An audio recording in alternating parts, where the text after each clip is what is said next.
একটা হালাল পবিত্র রিজিক হোক, সেটা কৃষিকাজ, লজ্জার কিচ্ছু নাই। কৃষিকাজ লজ্জার কোনো প্রফেশন নয়, গর্বের প্রফেশন।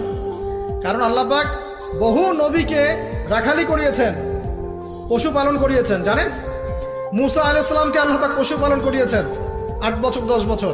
এগুলো কোনো লজ্জার প্রফেশন নয়, এটা গর্বের প্রফেশন।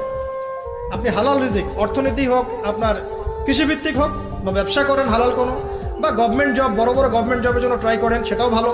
যদি না পান, বেসরকারি জব পান, আলহামদুলিল্লাহ। খেয়াল রাখবেন, জব করতে গিয়ে, ব্যবসা করতে গিয়ে এবং রিজিকের সন্ধান করতে গিয়ে আপনার নামাজ যেন ছুটে না যায়, আপনার রিজিকে হারাম যেন ঢুকে না যায়, আপনাকে যেন সুদ খেতে না হয়, আপনাকে যেন ফ্রি মিক্সিংয়ে যেতে না হয়। এগুলো খেয়াল রাখেন। খেয়াল রেখে একটা হালাল রিজিকের সোর্স আগে বের করেন।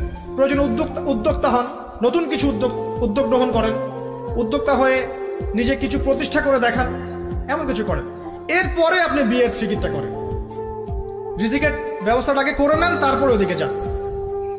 আপনার আপন ভাই হিসেবে আমি কথাগুলো বলছি, মনে করেন।